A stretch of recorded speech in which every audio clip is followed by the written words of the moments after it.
amongst us we have Mr. Qasir Khalid, well-known, what shall I say, a poet, a shair, and whatnot. I run out of words. It's an irony here, but yeah. So, in a diverse country like India, there are numerous kinds of styles and genres of literature, be it story or a poem. Shairis are one such styles with a form and structure of Arabic origin, and it has become an important part of South Asian cultures. And so, we have amongst us Qasir Khalid, and his talks and anthologies about Urdu poetry, consisting of ghazals and nazms and whatnot. So I think I shall not run more into your briefing as we'll run out of time. And along with us, we have a moderator for the day, Shariq Nisar, who is a professor at Rizvi Institute, Management Studies and Research. And we shall also thank Mr. Shariq Nisar for his contributions to India's financial sector by launching India's first Shaira stock index in association with the Bombay Stock Exchange. Over to you. Thank you. We will be having multilingual talk today, sir. He speaks very fluent Marathi, very fluent Hindi, very fluent Urdu, perhaps Persian also. Yes, so a language which is almost, gone from India. He is having expertise in that, in addition to, of course, the English language. So इस छोटे से introduction के बाद मैं भी अब हिंदी में आ जाऊँगा. I just wanted to tell people that I can speak in English a little bit. M.F. Hussain क्या करते थे? M.F. हुसैन, अभी तो आप फ्लैक्स प्रिंट आती है फिल्मों के पोस्टर के, उस जमाने में हाथ से पोस्टर बनते थे. पेंटर होते थे जो पेंट करते थे रातों रात, पोस्टर बनाते थे फिल्मों को. शोले की पोस्टर आ गई, M.F. हुसैन पोस्टर की पेंटिंग करते थे. अब आप सोचिए कि आपका घर में जो पेंटर आता है, हम उसको कितना बराबरी से ट्रीट करते हैं. क्या करते हैं? क्या उसको चाय के लिए पूछते हैं, साथ में डाइनिंग टेबल पे बिठाते हैं, खाना खिलाते हैं? वेस्ट की बात छोड़ दीजिए, वहाँ तो करना ज़रूरी है. यहाँ हम करते हैं क्या? लेकिन उसी में से कोई M.F. हुसैन भी बनता है, उसी में से कोई बड़ा आदमी भी बनता है. तो ये हम सब जो हैं कहीं ना कहीं एक चेन ऑफ फेल्योर से गुजरे हुए लोग हैं.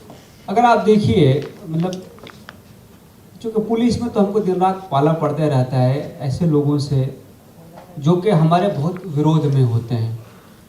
वो आपको क्रिटिसाइज करेंगे, आपको कुछ करेंगे, लेकिन जैसे ही वो कैमरे से हट गए, पब्लिक से हट गए, अब उनसे मिलिए, they will be the best of friends. वो बोले साहब वो हमको तो हमारी मजबूरी थी, वो तो हमको करना था. तो आप इसको दिल पे मत लेना, पर्सनली मत लेना. अभी फिल्म में डायलॉग भी आ गया, पर्सनली मत ले. तो इस शहर में जो चीज़ें हमको सिखाई, जैसे आपने एग्जाम्पल दिया, आपको मालूम है ओपेरा हाउस, दादर, तीन चार जगह पे ब्लास्ट हो गया. तो और सबसे बड़ी बात है कि जब मुश्किल आती है तो मुंबई का ये मिजाज है कि मुंबई यूनाइटेड खड़ी हो जाती है. कम व्हाट में, गिव हैंड्स टू मुंबई. कितनी भी बड़ी चीज़ हो जाए ना, लोग एक दूसरे के पीछे खड़े हो जाएंगे, सारे गिले शिकवे मिट जाएंगे. और यही वजह है कि मुंबई में पिछले 25-30 सालों में अमन है, शांति है.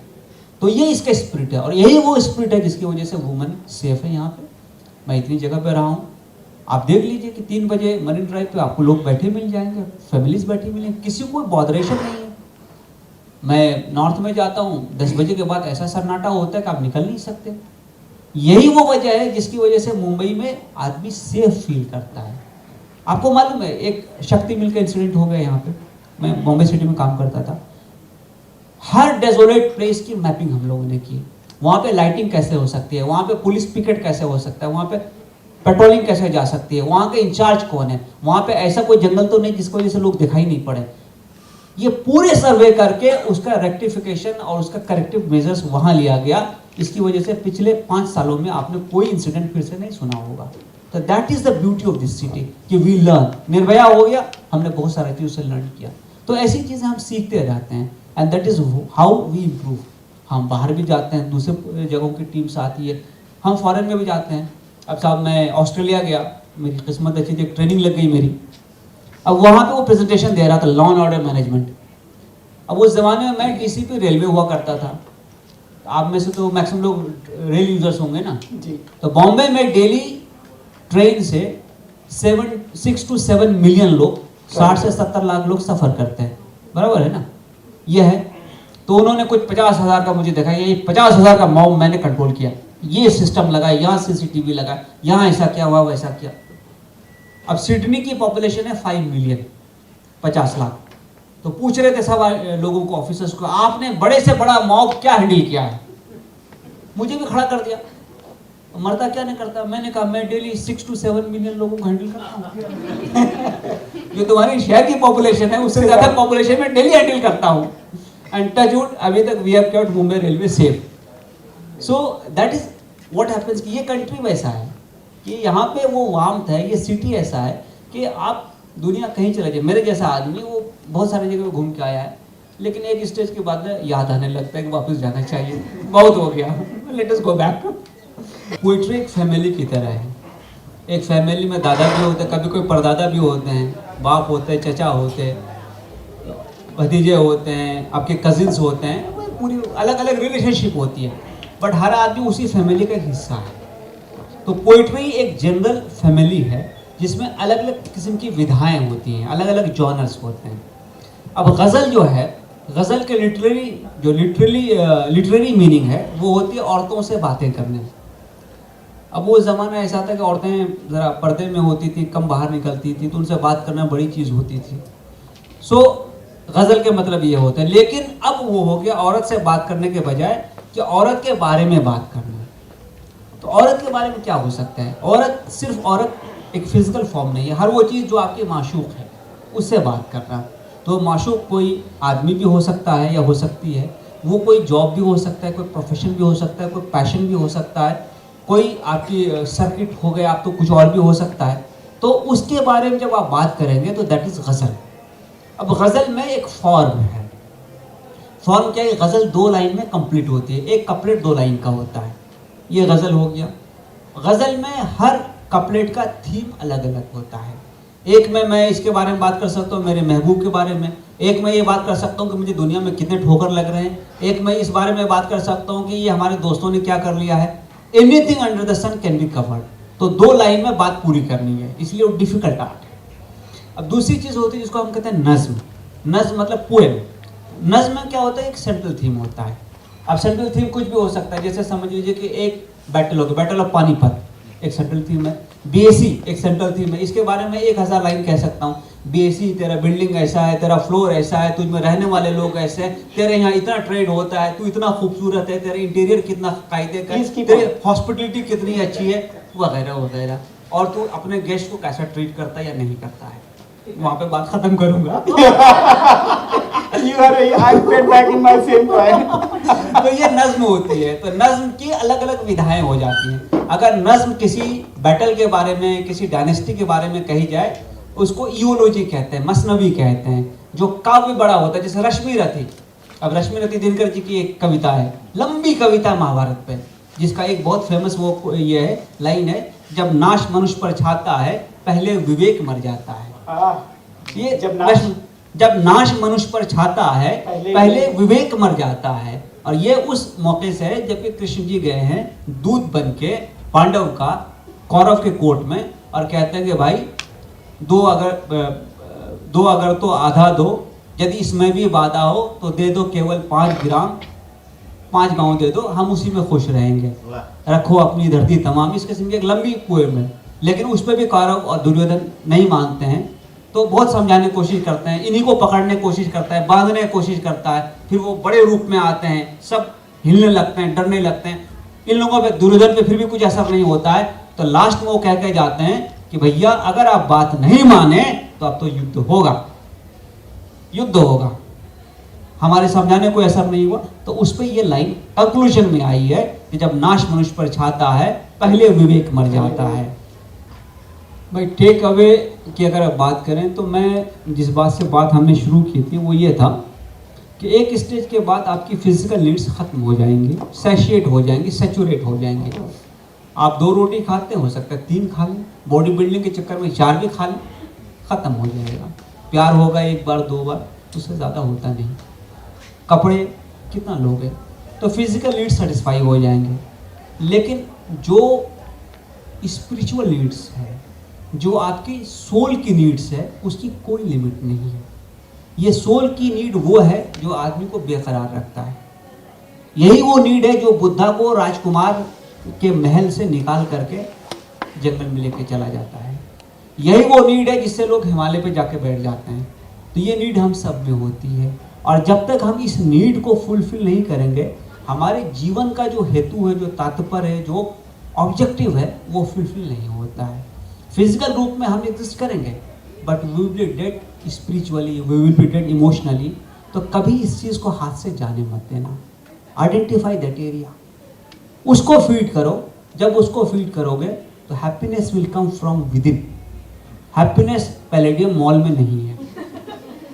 देखिए, रियलिज्म जो है एक बड़ा रिलेटिव सा वर्ड है। अब आप देखिए कि रियल क्या होता है, क्या वर्चुअल, मतलब रियल का अपोजिट क्या, वर्चुअल। जमीन पैर जब तक जमीन पे नहीं है, there will be no realism. Realism कब होती है? When we are willing to listen to our criticism. साहब आपने अच्छा नहीं किया, आपने अच्छा नहीं कहा। एज पुलिसमैन और पुलिस ऑफिसर्स हम इतनी बार अपनी खुद की क्रिटिसिज्म सुनते हैं कि आपका सिस्टम ऐसा है, आपका फलाना आदमी ऐसा है, वो नालायक है, ये गधा है, ये हमको तंग कर रहा है। अगर मैं ठंडे दिमाग से उसको नहीं सुनूं और उसको क्रॉस चेक नहीं करूं, तो probably I will never be able to understand कि क्या सच्चाई है। तो सोसाइटी में रियलिज्म क्या है कि जब आपका कनेक्ट मासेस से रहे, आपका कनेक्ट ग्राउंड से रहे। जब हम सक्सेसफुल हो जाते हैं तो हम सबसे पहले क्या करते हैं? घर कहाँ ढूंढते हैं? एक ऐसी जगह जो नीट एंड क्लीन हो, जहाँ अच्छे लोग आसपास में मिले, जहाँ मेरे बच्चों को खेलने के लिए अच्छा माहौल हो। We will not like to live in places which are crowded, जहाँ स्लम पास में है, जहाँ पे सफाई सही नहीं है, ऑल दैट हम भाग जाते हैं। ठीक है, अच्छा घर बनाना, अच्छे मोहल्ले में रहना, कोई इशू नहीं है, लेकिन साहब वहाँ भी पलट के जाके देखो ना, उसकी हालत कैसे सुधरेगी? क्योंकि उसने कोई किस्मत में लिखा के नहीं लाया हुआ है कि हमारी हालत ऐसी रहने वाली है। तो रियलिज्म, जब तक आपको रियलिटी चेक नहीं मिलता रहेगा और जब तक आप सच सुनने का हौसला नहीं रखेंगे, रियलिज्म नहीं होगा। देखिए, मैं इसका एक लाइन में तो ये रिप्लाई कि मैं इसको कर्ज की नज़र से देखता हूँ कि ये हमारे पे एक उधार है। कैसे? अब उधार कैसे है? हमने समाज से इतना कुछ लिया होता है। अब मुझे बताइए कि जो हमारी पर्सनालिटी है, जिस मुकाम पे हम हैं, क्या हम रातों रात हो गए, अकेले हो गए? क्या इसमें हमारे माँ बाप, हमारे रिश्तेदार, हमारे आस पड़ोस के लोगों का कंट्रीब्यूशन नहीं है? हमारे दोस्तों का नहीं है? जब हमारा दिल टूटता तो हम क्या करते हैं? किसी के कंधे पे सर रखते हैं, रोते हैं, उसको कहते हैं ये बेवफा हो गया, वो बेवफा हो गई। अगर उस टाइम में उसने आपको कंसोल नहीं किया होता तो आप तो रेलवे के पटरी नीचे होते। तो कर्ज है, बहुत कुछ सोसाइटी ने हमको दिया हुआ, सिखाया है। हमने कहीं लिखा था कि हम ना एक बार भी गिरते तो संभलते कैसे, हम ना एक बार भी गिरते तो संभलते कैसे, खुशगुमानी तेरी दलदल से निकलते कैसे। वाह। खुशगुमानी कहते हैं अपने बारे में जो भरम हमको होता है, अरे मैं तो इतना जबरदस्त, इतना स्ट्रॉन्ग आदमी, मेरे कुछ नहीं होने वाला है। लेकिन जब किसी के कंधे पे सर रख के हम रोते हैं, ये उसका कंधा जब भीग जाता है तो हमको एहसास होता है कि हाँ साहब, मेरी इस बकवास को सुनने वाला, उसको बर्दाश्त करने वाला भी कोई आदमी है। आप देख लीजिए, आप बच्चे होते हैं, आप माँ बाप पे कितना गुस्सा करते हैं, होता है ना, गुस्सा करते हैं। तो हमेशा ये होता है कि हमने लिया हुआ होता है। और आपको मालूम है कि बैंक से आपने कर्ज लिया, लोन लिया और आप उसको भूल गए तो क्या होगा? तो कहेंगे विजय माल्या हो गया। ये कट कर दिया जाए। तो क्या होगा? एक वक्त ऐसा आएगा जब उसका आदमी आपके पास आएगा, भैया वापिस कर। तो अनफॉर्चुनेटली ये सोसाइटी है ना, ये ऐसी बैंक है जो कभी वापस करने के लिए भेजती नहीं किसी आदमी को। लेकिन वो कब वापस करने का वक्त आता है कि आप गए, आपका एक्सीडेंट हो गया कहीं, खुदा ना खास्ता, और आपको मदद करने वाला कोई नहीं है। आप जा रहे हैं कहीं पे, आपको लोग पीछे लगे हुए हैं, and you are really feeling scared and threatened. अब उस वक्त कोई खुदा का बंदा आए और आपको मदद करे और सामने वालों को भगा दे और आपको एक सेफ्टी और एक शेल्टर का और आपको आपके डेस्टिनेशन पे पहुंचा करके आए, थिंक कि क्या होगा। तो ये जो कर्ज है ना, इसको उतारना बहुत ज़रूरी है। अगर हम नहीं उतारेंगे तो ये गुडविल ख़त्म हो जाएगी, किसी को किसी पे भरोसा नहीं रहेगा। आज आप देख लीजिए, मैं अब चले जाइए, वेस्ट में वैल्यू ऑफ लाइफ इतनी ज़्यादा क्यों है? दोस्ती नहीं होगी, लेकिन कोई आदमी क्राइसिस में होगा तो उसको आदमी खड़ा होकर के उसकी मदद करेगा। आपका एक्सीडेंट हो जाए, आप चले जाइए कहीं वेस्ट में, हेलीकॉप्टर भी आ जाएगा, एयर एम्बुलेंस आपको पिकअप किया जाएगा, या फॉर दैट इवन आप गल्फ में चले जाइए। तो क्या होता है कि हमको हमारी जो value as a human being ना, वो कब बनती है? जब हम एक दूसरे के काम आते हैं, एक दूसरे को मदद करते हैं। ये सोसाइटी में मैं समझता हूँ कि इतना कुछ हमने दिया हुआ है। मैं एक छोटे से देहात से आया हुआ आदमी हूँ। हमारे गांव में 4th क्लास तक का स्कूल था। मैंने कभी ख्वाब में नहीं सोचा था मैं बीएससी में बैठ करके आपसे गुफ्तगू कर रहा हूँ जो मेरे से ज़्यादा समझदार है। ये कैसे हो गया, कैसे मुमकिन हो गया? Because there were lot of people who supported me, चाहे मेरे टीचर्स हों, चाहे मेरे पेरेंट्स हों, रिलेटिव्स हों, रास्ता दिखाया वक्त बे वक्त। तो ये वापस करना बहुत ज़रूरी है। होता क्या है कि जब हम सक्सेसफुल हो जाते हैं तो हम इमीडिएटली अपने आप को डिस्कनेक्ट करते हैं उस सोसाइटी से जहाँ से हम आए। हम अपने गांव में वापस नहीं जाते, हमारे जो गरीब रिश्तेदार हैं हम उसको भूल जाते हैं, जो दोस्त पुराने थे बेचारे सक्सेसफुल नहीं हुए हम उससे कनी काट लेते हैं। तो वी नेवर गिव बैक। जब तक हम गिव बैक नहीं करेंगे ये सोसाइटी आगे नहीं जाएगी, ये देश मजबूत नहीं होगा, ये समाज बेहतर समाज नहीं होगा। हम वेस्ट में क्यों रहना चाहते हैं? क्योंकि वहाँ पे गिव बैक है। अगर आप बिल गेट्स को देख लीजिए या वॉरेन बफेट को देख लीजिए, जिसको भी देख लीजिए, बिलियंस ऑफ डॉलर लोगों के लिए, आपको जानता नहीं अफ्रीका का कोई कंट्री है वहाँ पे एड्स की प्रॉब्लम है, वहाँ पे माल न्यूट्रिशन है, उसको दे रखा है। तो ये गिव बैक होता है कि अगर बनाने वाले ने पहली ईंट टेढ़ी लगा दी फाउंडेशन में तो आसमान तक वो दीवार टेढ़ी जाएगी। इसका द अनसेड पार्ट ये है कि अगर पहली ईंट सीधी लगी है तो वो दीवार सीधी जाएगी, वो बिल्डिंग सीधी जाएगी। तो फाउंडेशन का बहुत इम्पॉर्टेंट रोल होता है किसी की पर्सनालिटी को शेप अप करने में। मैं समझता हूँ कि बचपन में जो इन्फ्लुएंसेस रहे अपने ऊपर, चाहे फैमिली के रहे होंगे, चाहे बुज़ुर्गों के रहे होंगे, या जो गेस्ट आते थे उनके रहे होंगे, उस इन्फ्लुएंस ने काफ़ी कुछ शेप अप किया। और एक बचपन में क्या होता है कि अब तो शायद ये जनरेशन उस चीज़ को भूल जाएगी कि आपके बड़े आपको कहानियाँ सुनाते हैं, यू नो, दादी की कहानियाँ, नानी की कहानियाँ, अम्मी भी सुनाती हैं कभी कभी। तो इन कहानियों से क्या होता है कि you start imagining that age, that period, those people, those things that had happened. अब जैसे एक बड़ी मशहूर कहानी मेरे दादा सुनाते थे, कहानी का वाक़या सुनाते थे। जो हमारा घर था, क्योंकि हमारा थोड़ा ज़मींदार वाला घर था, ज़मींदारी थी हमारी, तो दरवाजे के सामने से एक सड़क जाती थी।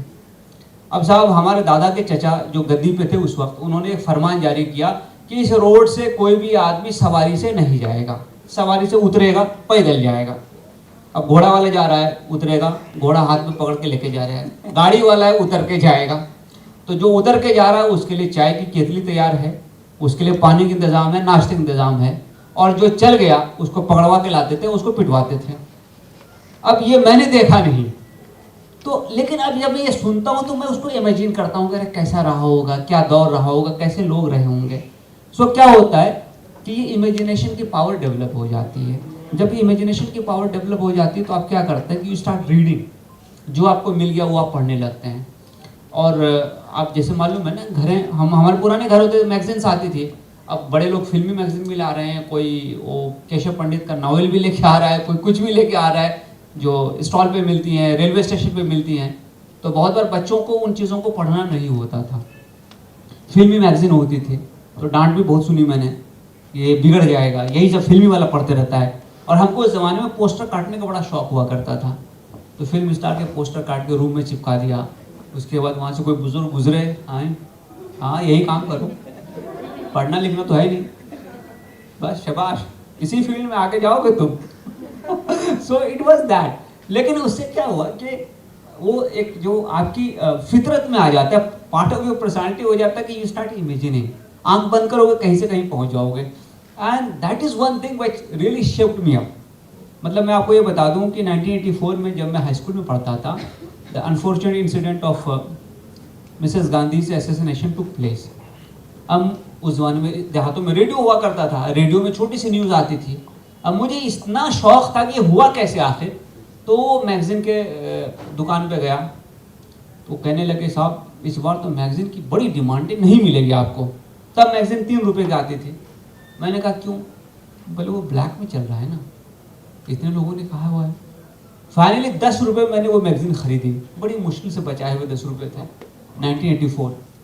और लेके गया, उसको पूरा पढ़ा, उसमें पिक्टोरियल सब दिया हुआ था, क्या हुआ कैसे हुआ।